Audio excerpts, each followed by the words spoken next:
So after it's mentioned that the scientists at Los Alamos were working such long hours, both in readying the bomb and in performing small-scale test explosions, July the 16th, 1945 became the date for the scheduled Trinity test. Oppenheimer had selected Kenneth Bainbridge, who's played by Josh Peck in the movie, to supervise preparations for the test site, and he also named his brother Frank Oppenheimer as his chief assistant, working on overdrive and even sleeping in tents to get things ready for the big day. It's mentioned that Oppenheimer also had a final word with his wife Catherine about how she could change the sheets if the test was successful, a moment which is hinted at in those shots from the new trailer. What follows this, however, is a nerve-wracking few days for the scientist, where you really get a sense of the tension that builds and plays on his mind. It details how Robert only slept for a few hours a night, suffered from chronic coughing,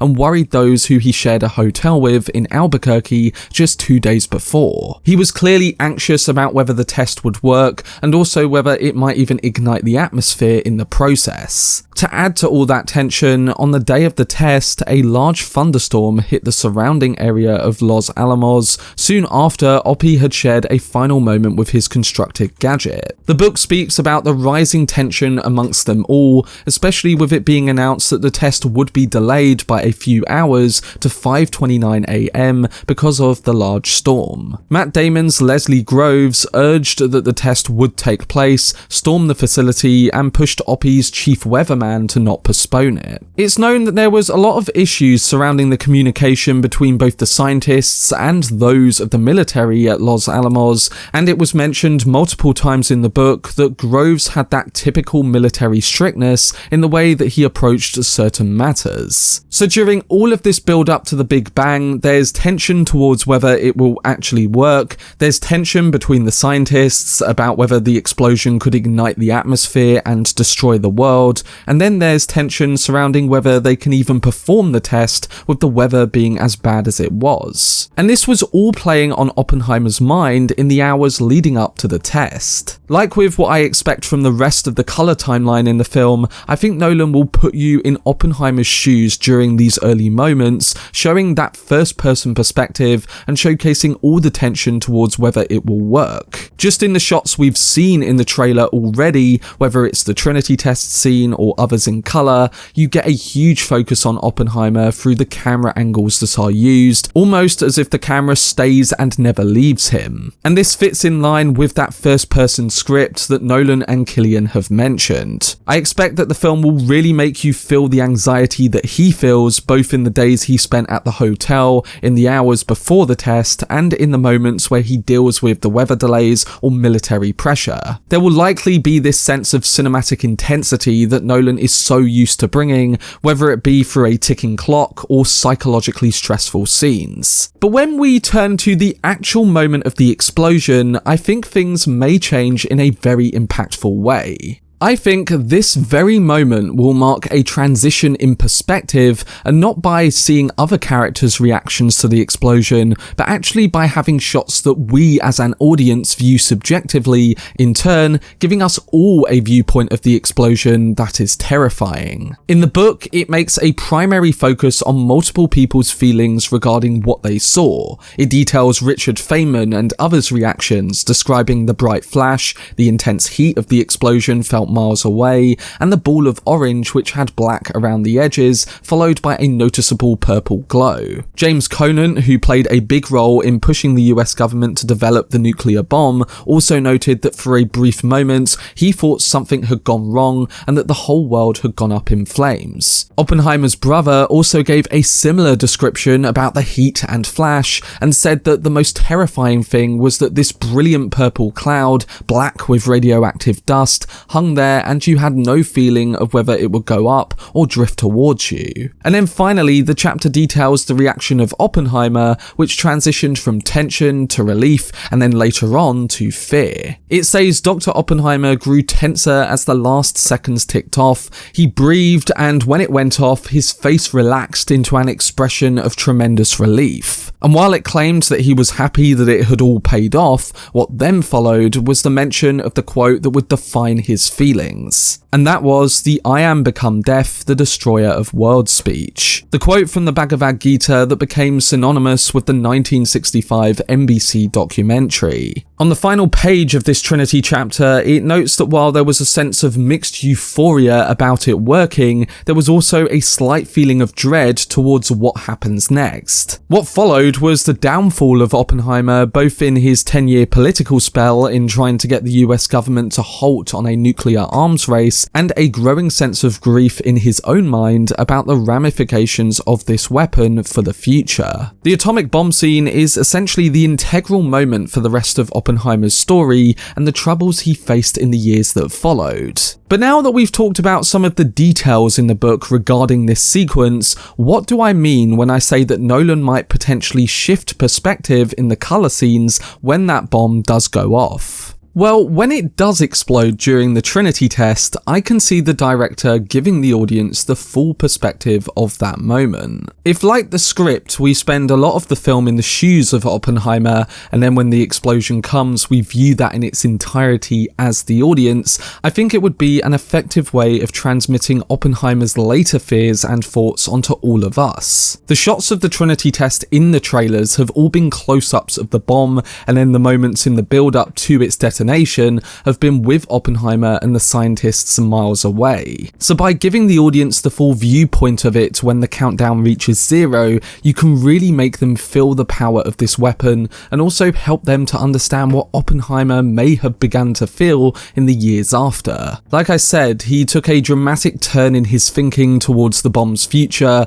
and I think Nolan is going to try and extend that to all of us who watch this story. So essentially, when it comes to the multiple perspectives of the film, I think in a majority of the colour scenes that follow Oppenheimer in creating the bomb at Los Alamos, we're going to see that through an objective lens. It's essentially the mission part of the narrative, and one that shows how the scientific perspectives driven by Oppenheimer form the complete creation and image of the atomic weapon. But then the moment the bomb does go off, I think the perspective will shift, and we as the audience, now having the central viewpoint of it, will understand the devastating implications. On the other side of things, I think the black and white scenes that intercut throughout the film will subjectively showcase the degrading trials of Oppenheimer and the perception of him politically and publicly amongst those who thought he was feeding information to the Soviets. So as a whole, I think Nolan is going to outline the different feelings towards Oppenheimer and the atomic bomb, which are all evident in the American Prometheus book,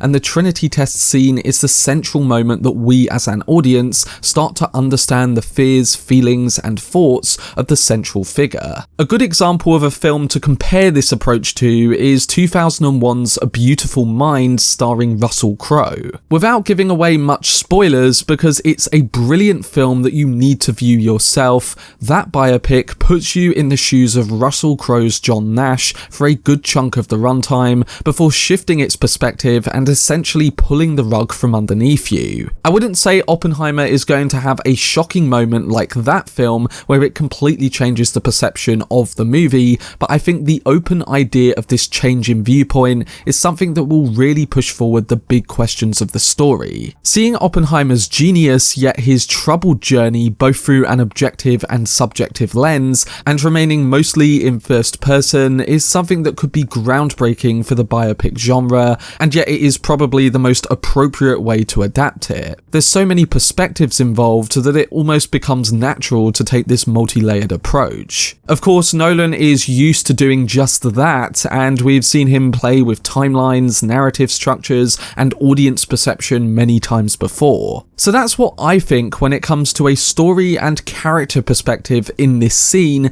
but it is key to note that the filmmaker is full of surprises, and I wouldn't be shocked if he took a completely different route.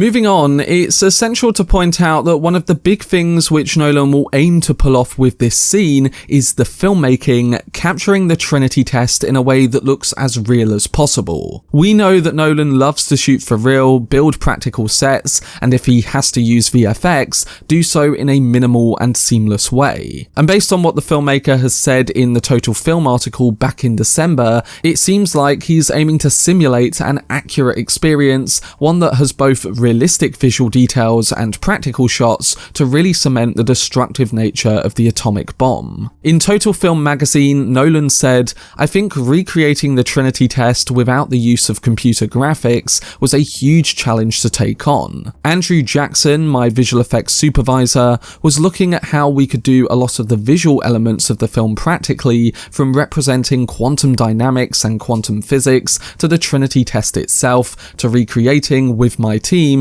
Los Alamos up on a mesa in New Mexico in extraordinary weather, a lot of which was needed for the film in terms of the very harsh conditions out there. There were huge practical challenges." So right now, we gather that Nolan and his team have attempted to simulate a nuclear explosion, and by not using computer graphics, you would think that the filmmaker has took on an approach that reminds us of what he did with 2014's Interstellar with black holes and real planetary surfaces. It's already known that Kip Thorne, the theoretical physicist who aided Nolan in creating the black hole visuals in Interstellar, is also working with him again on Oppenheimer, and to me, that signals that Nolan is going to be using his past experience to help him on the filmmaking and visual side of this particular scene. My guess would be that they simulated explosions practically on a much smaller scale, producing flames and even the orange, black and purple colours that people described as seeing in the book. But alongside this, like we saw with Interstellar in 2014,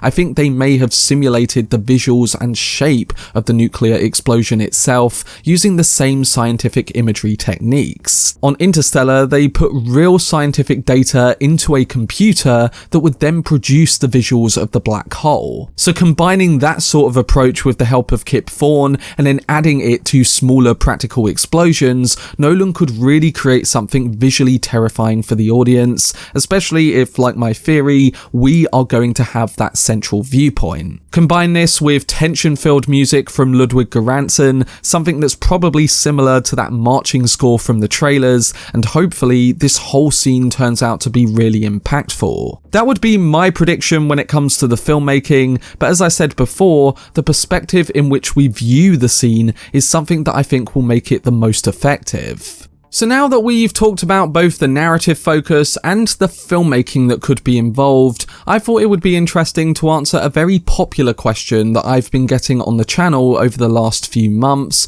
one that involves Hiroshima and Nagasaki. A lot of viewers have asked me whether I think Nolan will show the detonations in both Hiroshima and Nagasaki following the successful Trinity test in Los Alamos. Well, in the books, a lot of the focus is placed on the thoughts of those at the ranch after they hear that both bombs have succeeded. We hear about the range of reactions from the scientists and people working at Los Alamos, which includes the descriptions of how there were parties at the location because of it working, but then also on the flip side to that, like with the Trinity test, there was the immense worry about what this means for the future. Just to quote a small segment from Oppenheimer's leaving speech, he said, "Today, that pride must be tempered with a profound concern.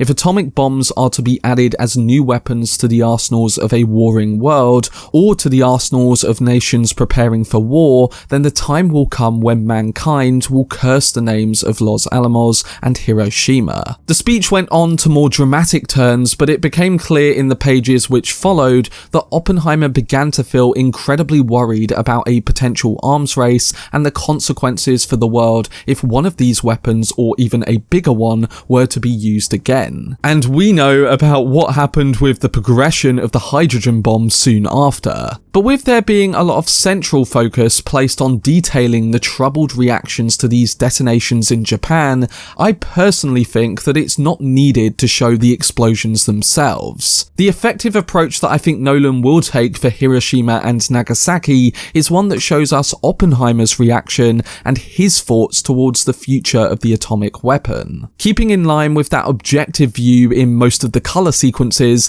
coupled with our viewpoint of the Trinity test, the range of perspectives can really result in something quite powerful without needing to show us those other detonations. We would have already seen the destruction of the main gadget through the test scene in Los Alamos, and I think with the case of this story and all the tension involved, it would be much more effective to show what the response was to Hiroshima and Nagasaki, just like it was done in the book. For all we know, Nolan might choose to go the opposite route and show those explosions on screen too, but I think when it comes to Hiroshima and Nagasaki specifically, he will take the respectable route and focus on how Oppenheimer felt when those bombs were used. For much more videos and news on Christopher Nolan's Oppenheimer, then subscribe to the channel and turn on your notifications. Also, if you enjoyed this video, remember to leave a like rating and follow me on social media via the links in the description. But anyway, I hope you guys enjoyed it. I've been Cortex, and as always, make some noise.